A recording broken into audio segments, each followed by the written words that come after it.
Some praised his ingenuousness while others despised his wit. Facing an era of entangled international relations, Henry Kissinger masterfully wielded his weapon of diplomacy. And even when we had disagreements, resolving them in a manner that was not just tactical, but reflected the convictions of both sides. As a national security advisor under President Nixon, Henry Kissinger orchestrated triangular diplomacy to benefit the United States by exploiting the rivalry between communist powers, the People's Republic of China and the Soviet Union. As such, Kissinger achieved breakthrough success in normalizing the United States' relationship with China, yet simultaneously sparked a debate about his true diplomatic effectiveness. Kissinger's legacy ushered in the rise of China as a global power and emboldened the United States' pursuit of realpolitik in foreign policies for the greater good of America. A documentary on Kissinger's debated weapon, triangular diplomacy and the opening to China. After the end of the Chinese Civil War, the United States remained hostile toward the Chinese Communist Party to prevent communist control of China. However, in the 1950s and 60s, policies in Kennedy and Johnson's administrations and a Geneva Conference gradually lessened the hostility. During this time, a far greater concern to the US was its tensions with the Soviet Union. The Cold War became a geopolitical tension fueled by ideological differences and magnified by proxy wars. Simultaneously, China and the Soviet Union experienced a split despite their communist origins. Mao began to criticize Khrushchev, call him revisionist, betraying the communist movement. In 1969, the Sino-Soviet conflict escalated to a potential war when border clashes occurred in Xinjiang, China. Beijing's urgent requirement for a countervailing force persuaded it to turn to new relations with the United States. This was also the opportunity for Washington to exploit the Sino-Soviet schism to its geopolitical advantage. And indeed, the US was considering its stance. At that point, we were negotiating a lot of substance with the Soviets, and yet when those clashes erupted, the Soviet ambassador Dobrynin was keeping Kissinger carefully informed, which suggested to him that the Russians were looking for a pretext for even greater expansion. When Henry Kissinger became the National Security Advisor, he figured that under the status quo, neither the Chinese nor the Soviets would normalize relations with the US. He also understood America's ideological aversion to communism. But Kissinger was a prince of realpolitik, who prioritized practical objectives over theoretical ideals.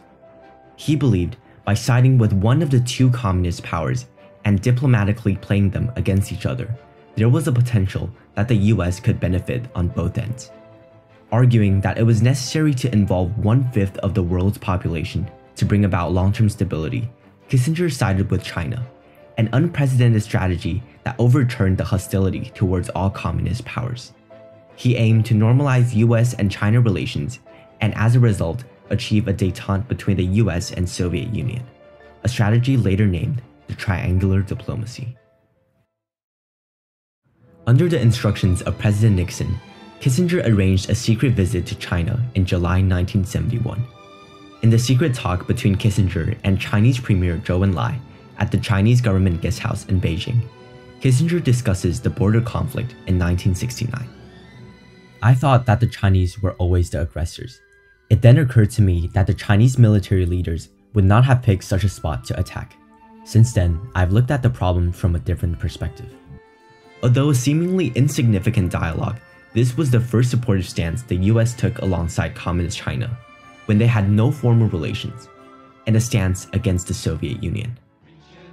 Just 6 days after Kissinger left Beijing, President Nixon announced on television, "Knowing of President Nixon's expressed desire to visit the People's Republic of China, Premier Zhou Enlai, on behalf of the government of the People's Republic of China, has extended an invitation to President Nixon to visit China.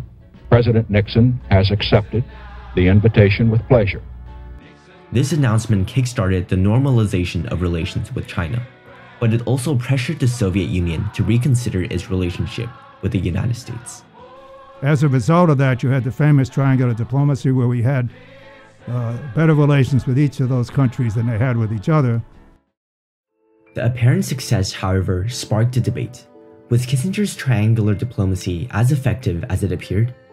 Proponents of his diplomacy glorified him as a masterful diplomat who pursued realpolitik despite the rooted aversion towards communism. But opponents contend otherwise. I think Kissinger is clearly an extraordinarily brilliant man, but he did have this fatal flaw of preferring to act without public scrutiny. Kissinger had a very conspiratorial and sometimes manipulative character.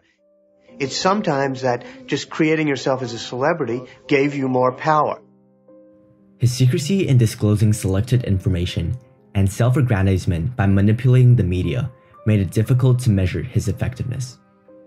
Other opponents of his success argue that there were confounding factors behind Kissinger's successful diplomacy, such as Mao's willingness to side with the US against the Soviet Union.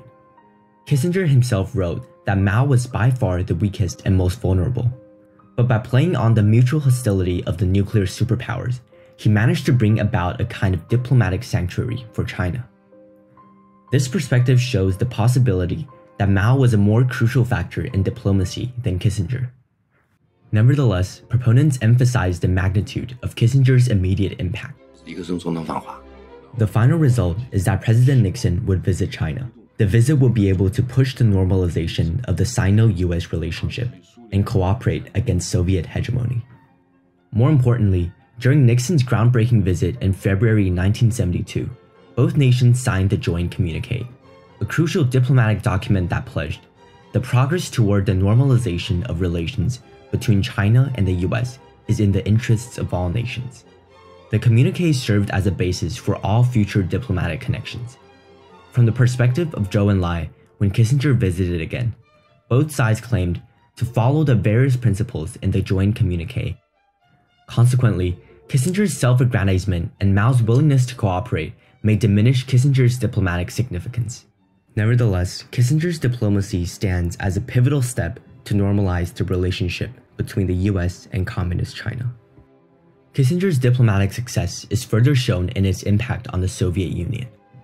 While Soviet leader Brezhnev always remained hostile to the US before Kissinger's visits, he met with President Nixon in 3 summits from 1972 to 1974, all after Kissinger implemented triangular diplomacy.